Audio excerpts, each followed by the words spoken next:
Muy bien, chicos. Esta llamada se está grabando. Así es como dijo vuestra compañera. Hola, Lucero, buenas tardes. La clase pasada platicamos acerca de lo que era la literatura como una pequeña introducción a ese tema. He entendido de que pues vimos en qué consistía lo que era el texto literario y texto no literario, y luego vimos lo que era las formas de la composición literaria. En este caso entendido como prosa y verso, ¿no? Las dos formas en las cuales los escritores se van a vincular y desarrollar su sesión, ¿no? Hola, Yarira, dime, ¿qué pasó, hija? Levantaste la mano. Disculpe, profesor, ¿me podría dar un resumen de la antigua clase, por favor? ¿No entraste en las clases? No, como recién estoy, entonces quisiera un Ah, pequeño resumen de toda la clase. de la clase pasada.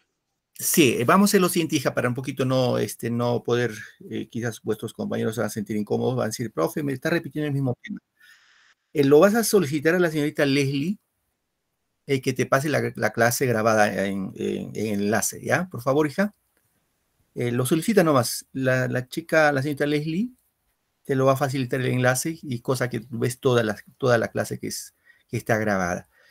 El tema, si hoy ya me pongo un poquito a desarrollar nuevamente, nos va a quitar tiempo y nos va a faltar tiempo, lo vamos a dejar inconcluso. Entonces, solamente les hago un pequeño parangón para que más o menos ver si se recuerda la clase pasada. Así es, en YouTube lo puedes encontrar, pero el enlace te da la señorita Leslie. Hijita, sí, por favor, sí me entendiste, ¿no, señorita? Sí, profesor. Muy bien, hija, gracias. Gracias por tu comprensión.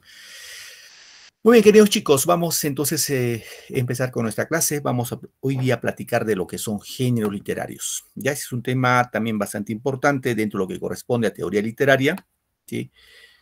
Y en función de eso vamos a desarrollar la clase. Bueno, acá voy a activar esto ya.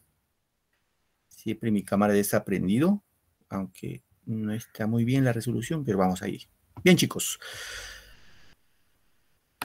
Cuando hablamos de géneros literarios, vamos a entender desde la aparición de la literatura, en este caso desde la época de la antigua Sumeria. Recordemos, la cultura sumeria fue una de las culturas más antigua incluso de Grecia, de Roma, etcétera. Y sus orígenes se supone que está pues en los antiguos sumerios, de la antigua cultura caldea o asiria, ¿no? Ahí se supone que surgió la literatura y se ha desplegado pues a lo largo de los siglos hasta llegar hasta ahora, ¿no? Y en función a eso se han desarrollado sobre este proceso histórico 5 géneros literarios que el día de hoy vamos a estudiar. Bueno, como antecedente vamos a indicar que la literatura como tal se va a estudiar en la época de los griegos, ¿sí? Y en ese caso vamos a encontrar un gran filósofo de nombre Aristóteles. Este filósofo Aristóteles, seguramente algunos de ustedes, al menos por nombre, lo recuerdan, es promoción de cogenérico con Platón, con Sócrates. Este filósofo Aristóteles es lo que le va a poner por primera vez este nombre a la literatura, no como tal, sino como poética. Es si los griegos lo llamaban poética, no literatura. Literatura todavía lo van a llamar los romanos. Y por ende se le considera como el primer teórico de la literatura. Es decir, el primer, digámoslo así, escritor, filósofo sobre todo, que va a poner las bases acerca de la literatura. Y en esa época, en la época de los griegos, desarrollaron 3 géneros literarios: el género lírico, el género dramático y el género épico. Y chicos, eso como antecedente de la literatura o de los géneros literarios, ¿no? Bien, vamos entonces a ver qué son los géneros literarios. Básicamente vienen a ser un conjunto, ¿no? Conjunto de categorías para clasificar a los textos que componen la literatura, entendido tanto en su estructura como en su contenido. Es decir, los géneros literarios tienen características muy comunes, unas diferentes de otras. Y cada género literario vamos a encontrar que tienen sus propias especies, ¿sí? Especies literarias.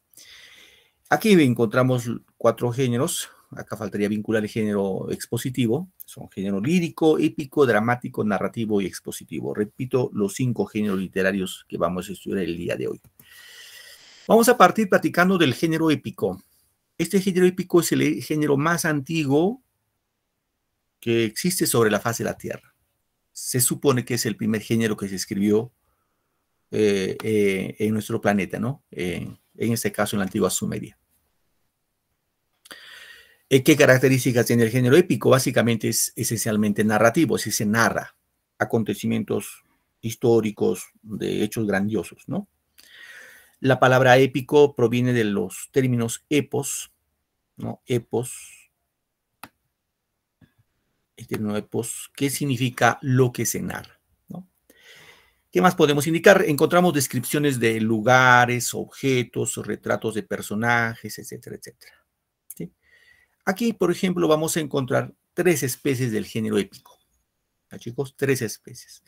Epopeya, el cantar de gesta, el poema épico. ¿Sí? ¿Qué es una epopeya?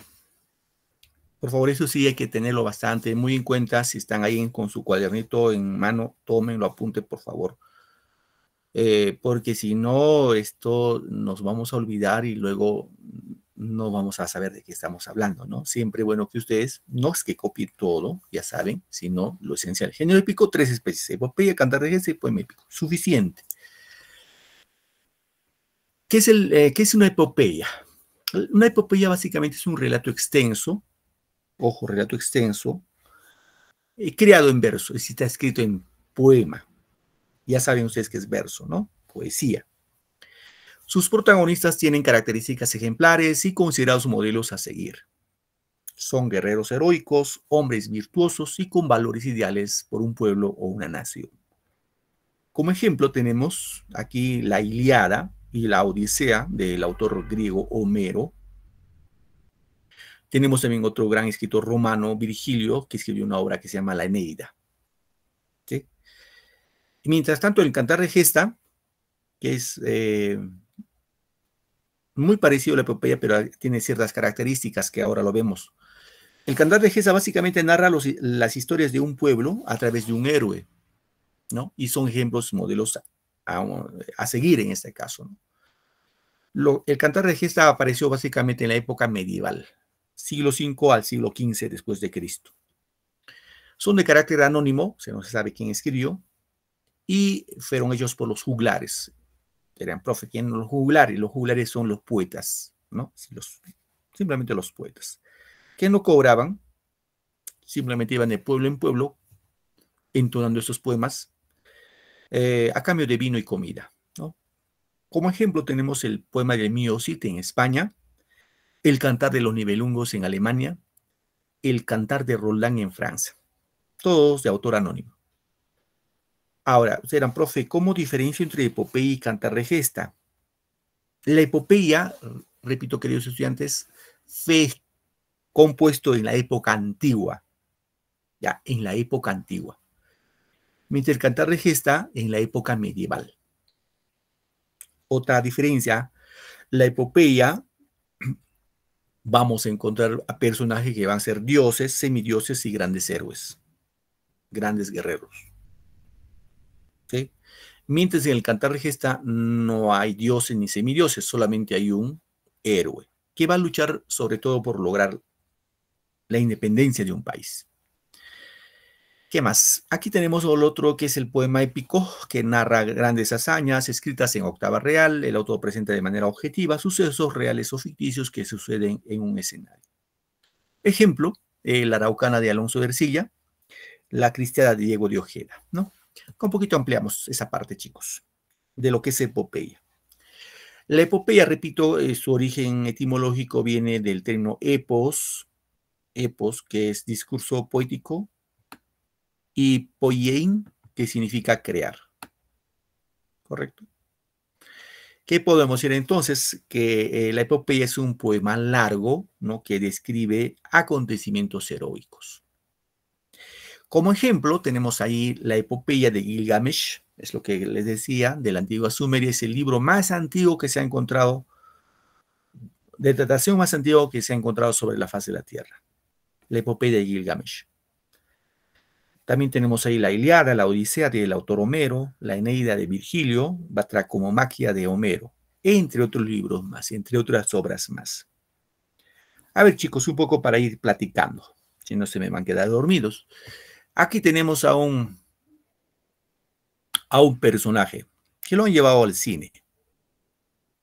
¿Saben quién es este personaje?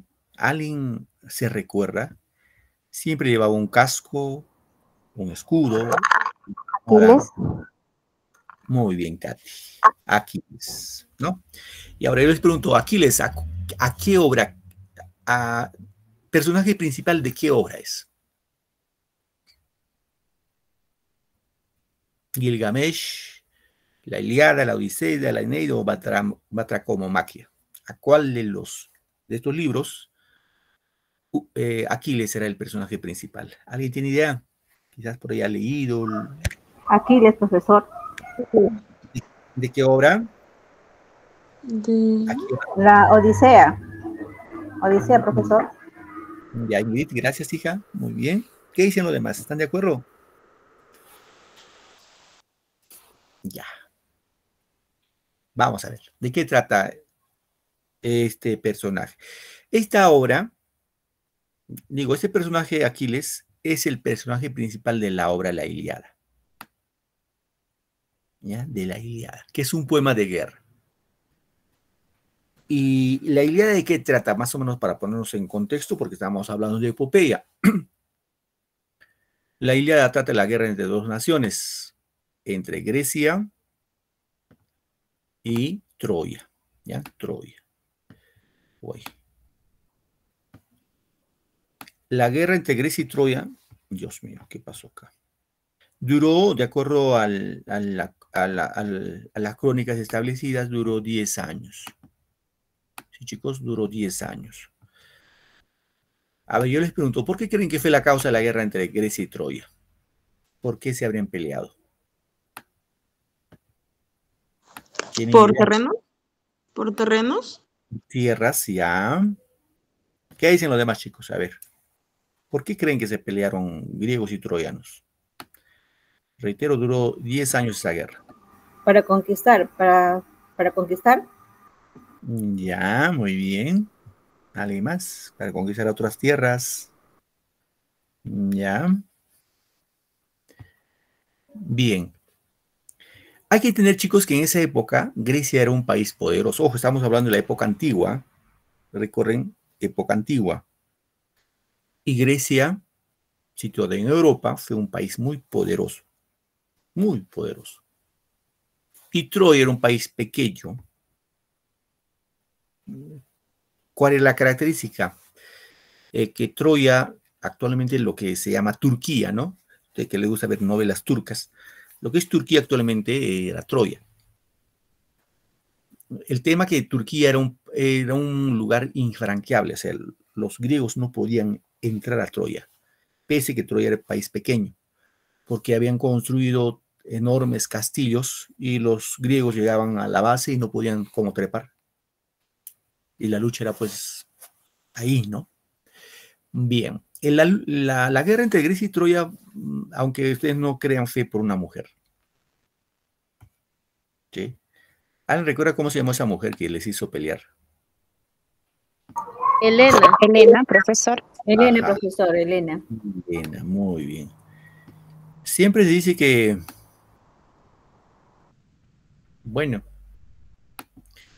se suele decir que las mujeres algunas veces al varón, entendido al varón, ¿no? Al sexo masculino, bien lo puede levantar, o sea, convertir en un hombre grande, grandioso, o también lo puede llevar a la destrucción. La mujer tiene ese poder. Y eso no es solamente en esta obra, ¿no? Sino a través, recordemos de uno, por ejemplo, de Napoleón. En la historia hay muchos casos de las mujeres que algunas veces los han llevado al éxito, al triunfo, pero también ha habido casos que la mujer los ha llevado al fracaso. Alguien decía por ahí, detrás de un gran hombre hay una gran mujer. Bueno, no tanto atrás, al lado, podría decir, ¿no? Pero en este caso trata de esta chica Helena. Helena de Grecia de Troya. ¿Recuerdan? ¿De Troya? Ajá. Helena era de Grecia. Helena era de Grecia. De Grecia. De Grecia, Muy profe. correcto. Muy bien, segundo. Helena de Grecia, se dice que Helena era la mujer muy hermosa, era la mujer más hermosa de Grecia.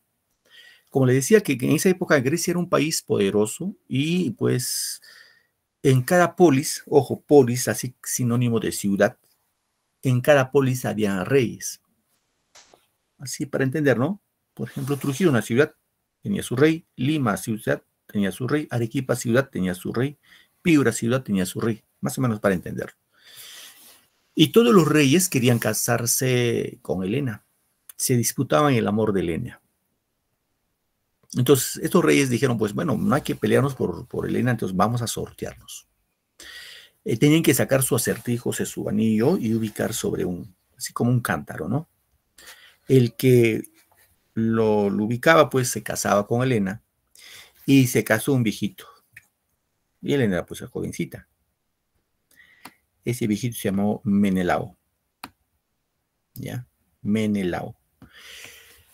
Bueno, por otro lado en Troya había un rey, el rey Príamo. Tenía su esposa Hécuba, tenían dos príncipes, dos hijos, uno que se llamaba Héctor y otro que se llamaba Paris. Y un día, este rey, el rey Príamo, le envía una comitiva a Grecia, al palacio de Menelao, a su hijo de nombre Paris, ¿no? Y Paris pues, era chico también apuesto, simpático, joven. Y como le dije, Menelao estaba viejito. Entonces, cuando Paris llega a Grecia, en el palacio de Menelao, la conoce a Helena. Y este Paris, bandido, se la rapta. Se lo lleva a Troya. Enterado de esa situación, los griegos le declaran la guerra a Troya. Se dice que habían, fíjense, 40.000 barcos. Son 40.000 barcos. Cada barco con 100 hombres. Bien, se dio la guerra y esta obra, la Ilíada, narra exclusivamente el año número 9. Y como dijo vuestra compañera, el personaje principal en esta obra, la Ilíada, es Aquiles. ¿Ya? Aquiles. ¿Y quién era Aquiles? Aquiles era un guerrero griego, así como Troya tenía a Héctor, que era su máximo guerrero. El detalle de Aquiles era un semidios, porque su mamá fue una diosa, la diosa del mar, llamado Tetis, y su padre fue un mortal, un humano llamado Peleo. Es decir, chicos, en la época antigua, los dioses, semidioses, eran así de carne y hueso. No eran imaginarios, sino tenían carne y hueso, convivían con la humanidad y tenían las mismas debilidades humanas, se podían mezclarse con los humanos. Así que esta diosa, la diosa Tetis, se enamoró de un mortal llamado Peleo y fruto de ese amor nació Aquiles, y Aquiles era pues un semidios. Y como semidios era casi invencible. El mito dice que cuando Aquiles nació, su madre, la diosa Tetis, lo dio a luz al chiquito Aquiles, y así nacidito le metió de cabeza en el mar, cogiéndolo de su talón izquierdo, de cabeza al mar. Y la parte que se mojó con las aguas del mar era la parte invencible, o sea, no le podía atravesar ni flecha ni espada, excepto de su talón izquierdo. Esa parte que su madre lo cogió no se mojó y ese era su punto débil. ¿Y quién sabía eso? Bueno, su madre lo sabía, pero había otra diosa, la diosa Atenea, la diosa de la sabiduría, también sabía ese misterio o ese secreto. Así que, simple y llanamente, los troyanos, pues en este caso Paris, va a matar en venganza, porque Aquiles mató a Héctor y Paris, en venganza de su hermano, va a matar a Aquiles, ¿no? envenenando las flechas en su talón izquierdo. Esa es una característica de una epopeya, en la que encontramos dioses, encontramos semidioses y héroes. ¿Correcto, chicos? Es una característica esencial de una epopeya. Bien, ahí nomás vemos el Cantar de Gesta. Hemos indicado que el Cantar de Gesta es una epopeya creada en la Edad Media, donde se van o donde se cuentan pues las hazañas de un solo héroe, ¿no? El protagonista debe ser un caballero con cualidades excepcionales, que debe tener como ejemplo valentía, debe tener honor, debe tener lealtad. Ejemplo, tenemos el Cantar de Roldán o de Rolando, el Cantar de los Nibelungos, el Cantar del Miocid, el Cantar de las Huestes de Igor y el Cantar de Biuf, ¿no? Repito, estas obras son de autor anónimo y creadas durante la Edad Media. Aquí ya no hay dioses ni semidioses, solamente héroes, ¿no? Que luchan por expandir o consolidar como nación. Muy bien. Vamos ahora a lo que corresponde al género lírico, ¿no? El género lírico, como característica esencial, tiene como principal eje de ser subjetivo. Es decir, en este caso va a representar el mundo interior del autor. ¿Sí? ¿Qué más? Va a resaltar la musicalidad y la expresión de los sentimientos. ¿Qué más? Desde la antigüedad se relacionan con versos recitados con la lira. La lira es un instrumento musical que aquí vemos en esta imagen, ¿no? Tipo arpa. ¿Chicos? Bien. Aquí hay que precisar algo, queridos estudiantes. Entre el género épico que acabamos de ver y el género lírico, ambos géneros se escriben en verso. Ya, por favor, no se olviden, se escriben en verso, en poema. Dirán, profe, ¿cómo voy a diferenciar entre lo épico y lo lírico? Esencialmente que el género épico narra acontecimientos que se suscitan fuera del narrador, de guerras, dioses, semidioses. ¿Correcto, chicos? Mientras que el género lírico, la característica esencial del género lírico, el poeta narra su mundo interior, lo que él siente. Aquí lo que vamos a encontrar sustancialmente, queridos muchachos, señoritas, en el género lírico, todos los poemas de amor, ¿sí? Todos los poemas de amor corresponden al género lírico. Ahí no hay pues hechos grandiosos de guerras, ¿no? Sino lo que siente el poeta. ¿Correcto, chicos? Ahora, el género lírico tiene especies, por ejemplo, como égloga. ¿Qué es égloga? Básicamente es un poema bucólico o campestre. Bucólico campestre, que se refiere que son poemas del campo, en la que se va a idealizar la vida de los pastores y tratar temas humanos. Otra especie, ojo acá sí, chicos, tengan en cuenta, en esta especie hay una pregunta que sale en su módulo. Hay que estar atentos ahí. Madrigal, que es una composición poética de corte amoroso, ¿no? Que expresa sentimientos delicados y muy breves. Otra especie de género lírico, la elegía. Es un poema funesto, de profunda tristeza por la muerte de un ser querido, ¿no? Hace alusión al tiempo en este caso. Todos los poemas de muerte, de tristeza, se llama elegía. Oda es otra composición poética que exalta, alaba una cualidad de una persona. Los temas pueden ser religiosos, filosóficos, heroicos, amorosos. Y por otro lado, el famoso epigrama, que es una composición poética breve, ojo, que con presión agudeza expresa un motivo, por lo cual es festivo o satírico. Ojo, satírico. Cuando decimos satírico, de burla, es algo gracioso. ¿Sí, chicos? Muy bien. Aquí un poquito vemos la oda. Es una composición poética de tono elevado donde se recoge una reflexión y tiene la finalidad de dar homenaje y exaltar a los dioses, atletas, guerreros y héroes, ¿no? ¿Qué más? Aquí encontramos a las odas. Originales serán cantados con el acompañamiento de algún instrumento musical como la lira. No se olviden, la lira, de ahí viene lírica, ¿no? Entonces estos poetas iban pues cantando, entonando esos poemas líricos de pueblo en pueblo, sobre todo en la antigua Grecia, ¿no? Elegía, que es otro que hemos visto, otra especie lírica, encontramos que es una composición poética relacionada con acontecimientos que provocan dolor, tristeza, ¿sí? Recuerden que su origen es griego, y en dicha cultura eran versos que representaban cuestiones que afrontaban la problemática humana, sobre todo relacionadas con la inflexibilidad de la muerte. Otro tenemos égloga, que es una composición poética pastoril, caracterizada por una idealización de la naturaleza y la vida de ambientes bucólicos o paradisíacos, ¿no? Se desarrolla mediante un monólogo. Ojo, ese monólogo es conversar con uno mismo. Usted, por ejemplo, ahorita está en casa seguramente atendiendo la clase, que eso es lo correcto que ustedes lo deben hacer, pero mientras vamos atendiendo tenemos siempre un monólogo. Si conversamos solos. Conversamos solos. O seguramente ustedes han visto que hay personas que incluso están caminando por la calle y empiezan a hablar solitos. Claro, están en su monólogo, pero de pronto se les sale lo que hablan. El monólogo es muy común en nosotros los seres humanos, ¿no? Cuando conversamos solos. Bien. Vamos ahora a pasar al género narrativo. Algunas precisiones de género narrativo, chicos. Es el género que en la actualidad más se escribe. Repito, en la actualidad es el género que más se escribe. Otro detalle, lo que hemos visto, el género épico al inicio, el género épico en la actualidad ya no se escribe género épico. Ya no se escribe. Porque no hay dioses, no hay semidioses, ¿no?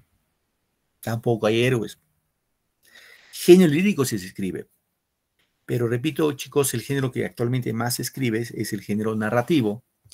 Y ya saben que el género narrativo está hecho en prosa. Ya saben que es prosa cuando se escribe en forma secuenciada, ¿no? Desarrolla el mundo objetivo, también obviamente también con elementos subjetivos, ¿no? Y describe situaciones y personajes. Ahora recuerden que el género narrativo tiene 3 especies, sobre todo las 2 primeras, que es importante que ustedes conozcan y tengan en cuenta. La novela, por ejemplo, ¿no? La novela es una narración extensa que presenta a muchos personajes y desarrolla varios temas, ¿sí? Ejemplo, Los Miserables de Víctor Hugo, Don Quijote de la Mancha de Cervantes, entre otros. Por otro lado, tenemos al cuento, que es narración breve, en torno a un solo tema y con pocos personajes. Ejemplo, El Trompo, ¿no? Es un cuentito corto. La Cenicienta también, El Gato Negro, entre otros. Y la fábula, que seguramente muchos de ustedes han leído fábulas, en primaria siempre hemos leído fábulas, es una narración breve, ¿no? Corta, con una finalidad didáctica, sus personajes son animales y presenta siempre una moraleja, o sea, una lección, una enseñanza. Ejemplo, La cigarra y la hormiga, La liebre y la tortuga, entre otros. Pero acá, chicos, vamos a precisar entre novela y cuento. Por favor, novela y cuento. Ojo, no telenovela. Telenovela, lo que ustedes ven en la tele, eso no es literatura, es subliteratura. No tiene nada que ver con la literatura. La diferencia entre novela y cuento básicamente es que la novela, repito, chicos, es una narración extensa. Puede tener 200, 300, 500, 1000 páginas. Mientras que el cuento es breve, puede tener una página, pues 5 páginas, 10 páginas, ¿no? La novela narra, chicos, narra varios temas. Coge varios temas. Mientras que el cuento solo narra una historia. Por eso es breve, ¿no? Y por ende la novela tiene muchos personajes. Por ejemplo, El Quijote de la Mancha tiene más o menos 600 personajes. Y el cuento, pues obviamente al narrar una sola historia tiene pocos personajes. Diferencia entre novela y cuento básicamente en función a su envergadura. Novela es extensa, el cuento es corto. Sí, chicos, eso sí, tengamos muy claro, muy en cuenta y evitar confusiones, ¿no? Bien. A ver, chicos, chicas, ¿qué cuentos han leído ustedes hasta ahora? ¿Algún cuento que se recuerden? No creo que me digan, profe, yo no he leído cuentos. Yo pienso que La sí han leído. Cenicienta, profesor. Yo he leído La Cenicienta. Caperucita Roja. Muy bien, la Caperucita Roja. De Pinocho. El Pinocho, muy bien. ¿Alguien más que haya leído otros cuentos? Nuestros La liebre chanchitos. Los tres chanchitos. El Pulgarcita. La Bella Durmiente ¿No también, te escuché, profesor. hija? La Bella Durmiente ya. Rapunzel. Muy bien, Rapunzel, correcto. La Bella y la Bestia, Muy bien. profesor. La Bella y la Bestia también. Profesor, Dime, hija. Escucho, Lisette. profesor, una consulta. Y los, por ejemplo, los mitos, leyendas, ¿dónde irían? Aquí, en ejemplo, en género narrativo. Ah, muy bien, hija. A ver, en caso de los mitos y leyendas también lo ubicamos acá en el género narrativo. ¿Sí? En género narrativo también lo ubicamos los mitos y leyendas. Gracias, hija, por la precisión. Muy bien. A ver, muy bien, me han mencionado los cuentos que han leído. A ver, yo les pregunto ahora, ¿qué novelas han leído? María. María, de Jorge Isaac, ¿cierto? Del escritor colombiano Jorge Isaac. María, muy bien. Otra novela romántica, ¿sí?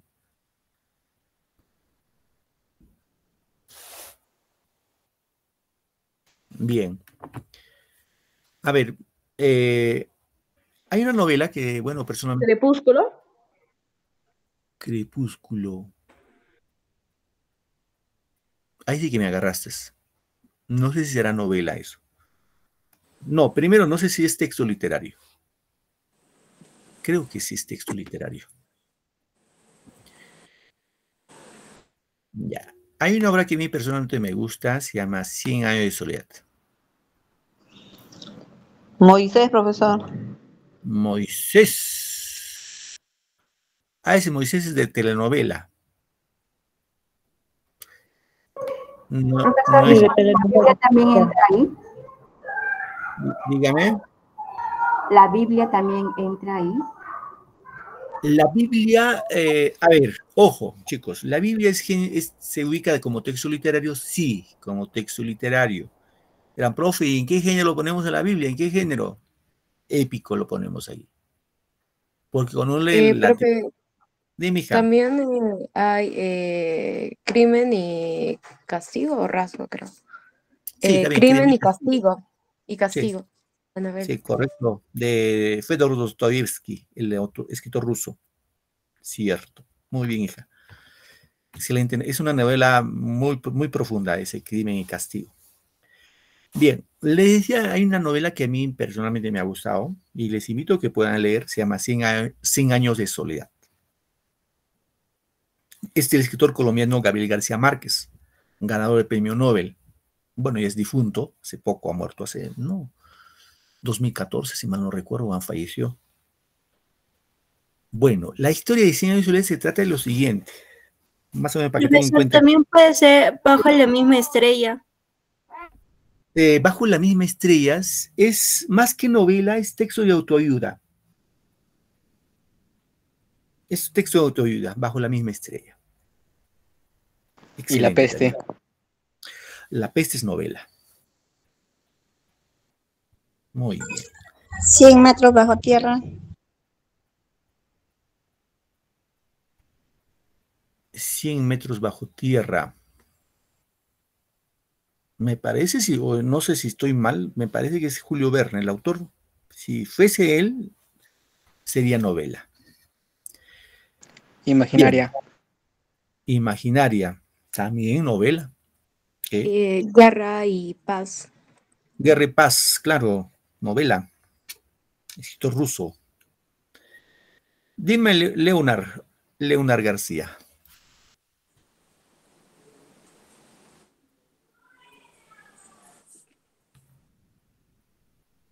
Bien, vamos a ver. Vamos a ver, chicos. Le diría de 100 años de soledad, más o menos para que tengan en cuenta de qué trata esta novela. Es la historia de dos primos. Uno que se llamaba la prima Úrsula Iguarán. Y su primo José Arcadio Buendía. José Arcadio, ¿ya? Ahora, estos chicos eran jóvenes, obviamente, muchachos, viven en Colombia, ¿no? En Colombia. Y entre ellos, pues, surge la pasión del amor entre los dos primos. Ahora, en Colombia estaba mal visto pues que alguien se case con el primo, ¿no? Bueno, igual nosotros en nuestra sociedad también se ve mal, ¿no? Bueno, nosotros, ¿cuál es la creencia, chicos, que cuando uno se casa con la prima o con el primo? ¿Qué te dicen tus papás? ¿Qué pasa? Bueno, el profesor dice que salen jajacha, algo así. La mayoría de los padres dice que es pecado. Claro, desde el ángulo religioso es pecado. Y desde el ángulo biológico podemos decir de que Aparte, es... puede causar deformidades. Claro, ajá, muy bien. Los hijos pueden nacer con, bueno, no sé, 6 patas, no sé, un dedo más, ¿no? Un ojo más. Bueno, O con Sí, profe, nacen pegados. Con dificultades. siameses por ahí, ¿no? Tipo siameses. Bueno, pero la idea es que estos dos chicos, Úrsula Igorán y José Arcadio Buendía, se enamoran. Y en el pueblo donde ellos vivían había la creencia de que si se casaban entre primos o entre familiares, sus hijos nacían con cola de cerdo. Bueno, entonces estos chicos, para evitar esa murmuración de la gente envidiosa, ellos dos primos se escapan.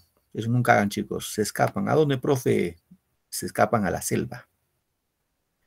A un lugar que lo van a llamar Macondo. Yeah. Macondo. O sea, es dos primos. Ojo, dime que te escucho. Pero Dime, también acá en el Perú también salió una noticia donde unos primos se escaparon también fuera de su casa porque estaban enamorados supuestamente. Pero a la semana los encontraron si no me equivoco, en un hotel. Muy bien, correcto. Bueno, pasa eso, cierto.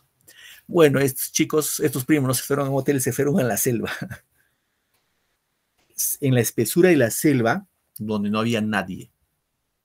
O sea, una jungla. Así como si fueran Adán y Eva. Estaban para los dos, no había más mundo. José Arcadio y Úrsula Igorán ya habían vivido ya 2 años en ese lugar. Pero, había un pero ahí, ¿no? Úrsula Igorán siempre se cuidaba y nunca tenía intimidad con su primo, porque siempre tenía miedo, ¿no?, que sus hijos nazcan con cola de cerdo. Así que se dice que todas las noches Úrsula Igorán se fajaba. Se fajaba. Y se dormía, y pues seguramente José Arcadio, pues no lo sé, le trataba de seducir, pero no podía, pues estaba como humita, ¿no? Como tamal. Bueno. ¿Qué pasó? Un día, dice, José Arcadio sale de Macondo, donde vivían los dos primos, y se va con su gallito de pelea a hacer enfrentar a otro gallo de pelea, ¿no? Y en esa pelea de gallos, el gallo de José Arcadio sale victorioso, y el dueño del gallo perdedor, que era el señor Aguilar, le dice, bueno, pues te felicito por haberme ganado la pelea de gallos, ¿no? Pero le dice, pues, pero haz algo a tu mujer, pues, no sé qué pasa contigo, le dice, ¿no? Tú también eres pícaro como tu gallo. Bueno, José Arcadio dice, ¿y cómo sabe que yo no tengo nada con mi mujer? O sea, con la prima, ¿no? Regresa a Macondo cuando ya la prima estaba bien fajada durmiendo. José Arcadio saca su daga, su cuchillo, y la desviste a la prima. Bueno. Profe, ¿nacieron con cola de cerdo? No. Tuvieron 4 hijos. Ninguno tenían cola de cerdo. Ojo, como les dije, chicos, Macondo era un lugar distante de la civilización. Y aquí viene el otro tema en Ciencia y Soledad, que es el incesto. Es decir, se empiezan a relacionar entre ellos. Entre primos, sobrinos, tíos. O sea, una relación incestuosa. ¿Cuántas generaciones? Se dio hasta 4 generaciones. 4 descendencias. Reitero, en ese cruce incestual. O sea, incesto entre primos, sobrinos, tíos. Bueno, en la 4ª generación nace un niño grande, enorme, y con cola de cerdo. La historia dice que viene un viento huracán y lo hará. Simplemente lo destruye Macondo, lo arrasa, lo desaparece.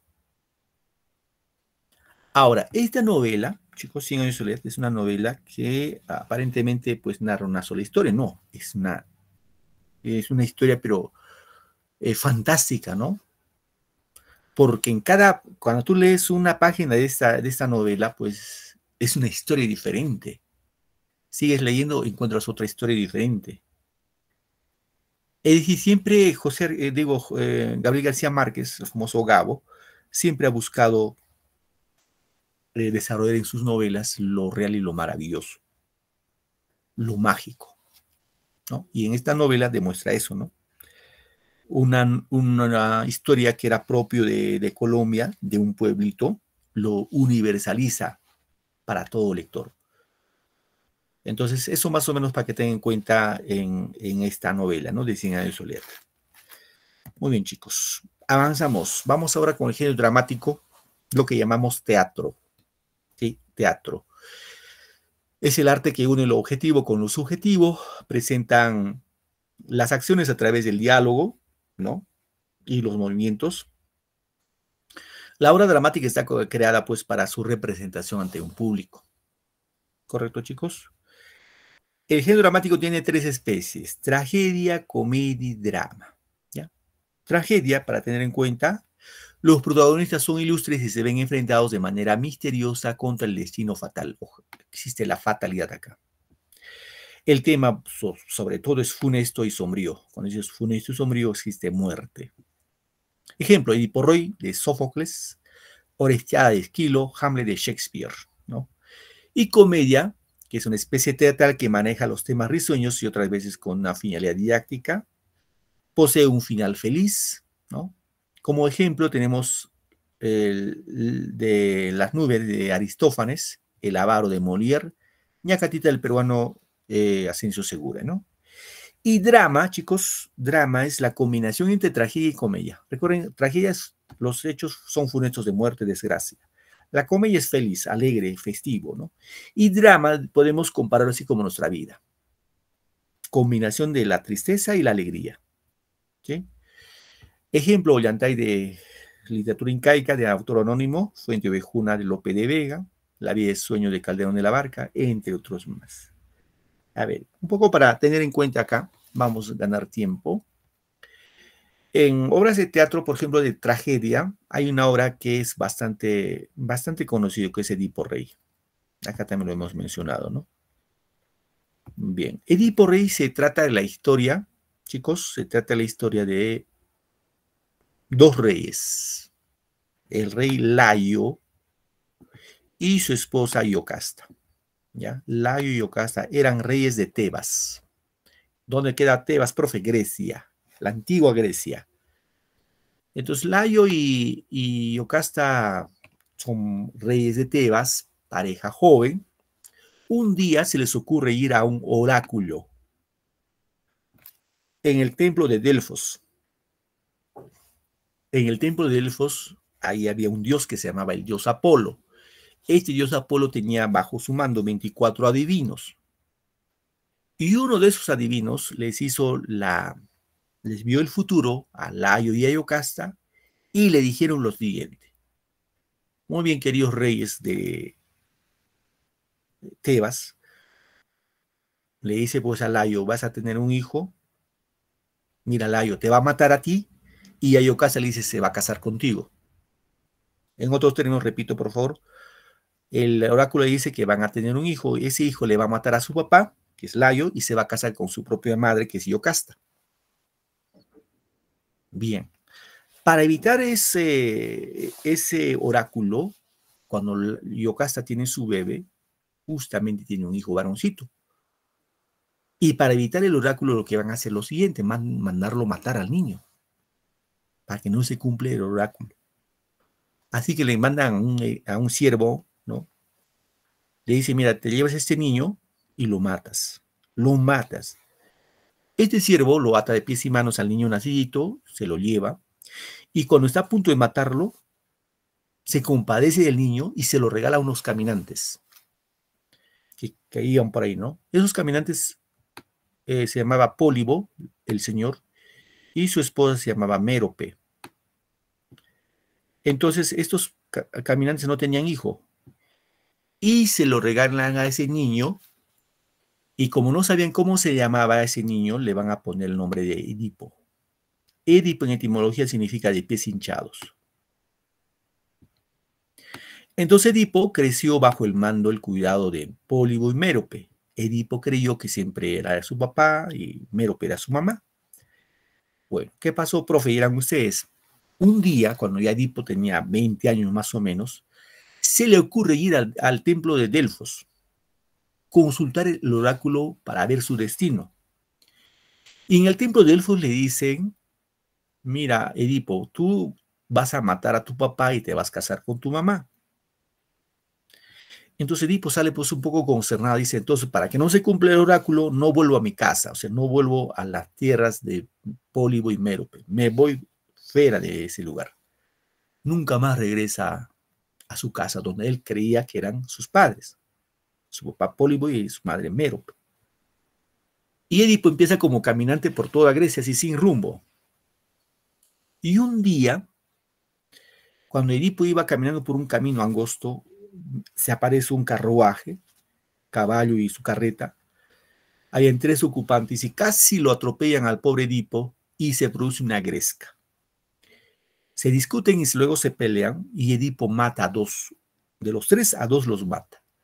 A un anciano y a un joven. Ya se imaginan quién, ustedes se imaginan quién era ese anciano.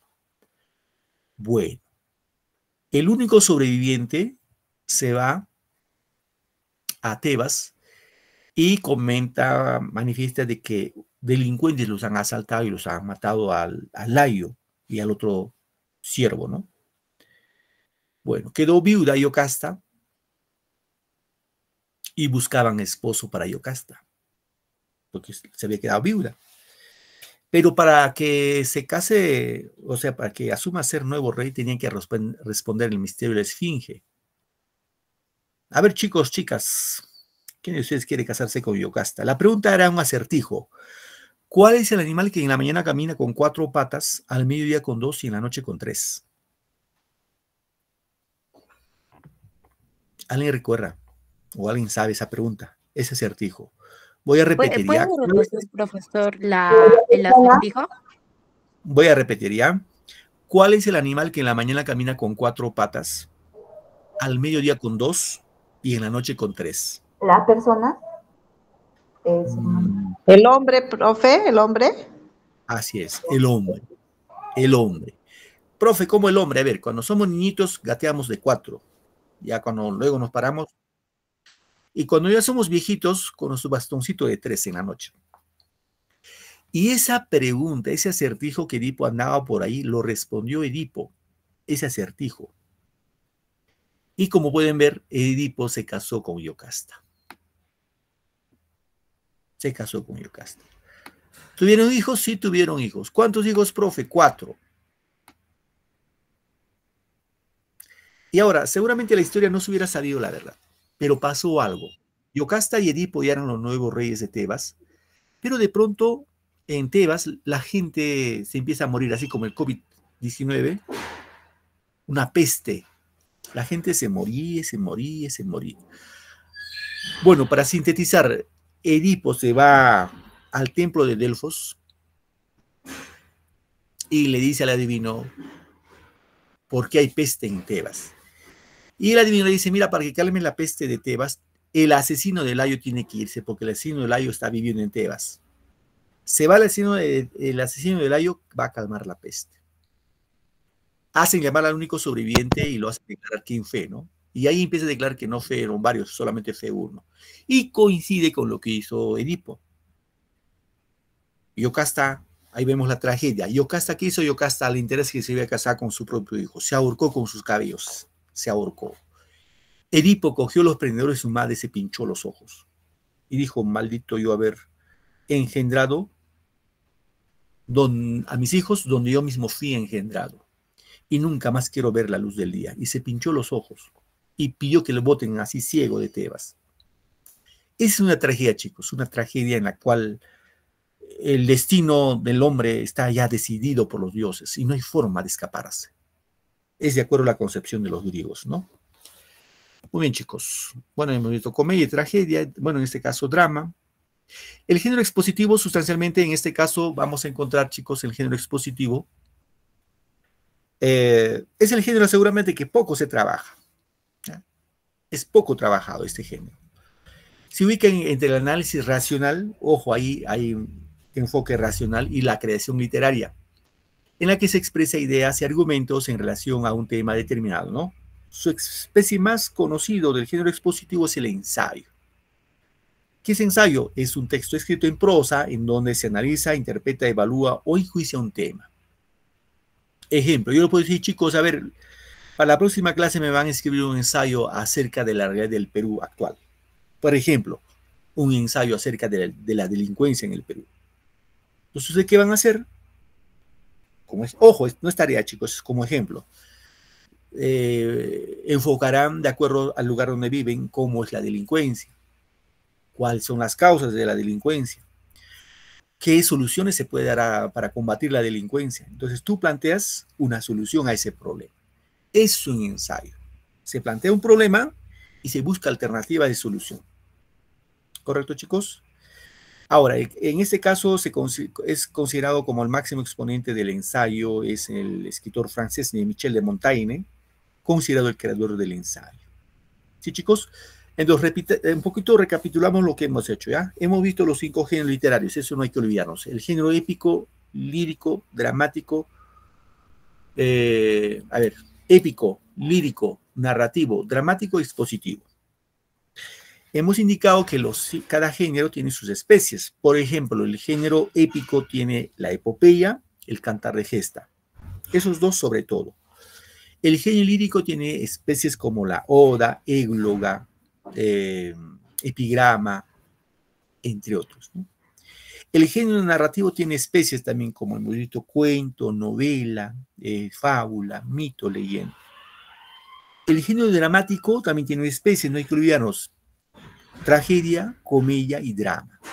¿Sí? Y el género expositivo, que tiene como mayor, digámoslo, el único género que se desempeña, que es el ensayo, ¿no? El género expositivo. Muy bien, queridos chicos, ¿alguna pregunta hasta aquí? ¿Alguna pregunta, alguna duda? Con toda confianza, por favor, para poder absolver las dudas. Pregunten, por favor, algo que no quedó claro.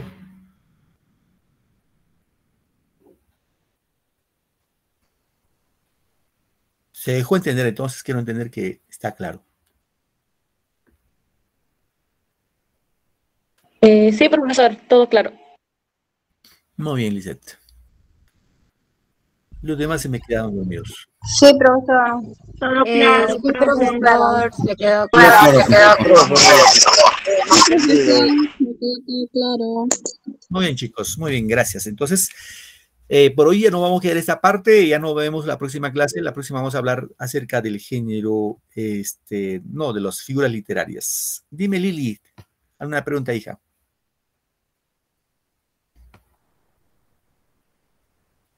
Ah, bueno, era quizás de adiós. Hasta la próxima clase, chicos. Cuídense mucho. Felicidades a todos. Que les vaya súper esta semana. Y ya nos vemos la siguiente semana. Gracias. Felicidades. Hasta luego, profe. profe. Hasta luego, profe. Hasta luego, chicos. Nos vemos. Cuídense.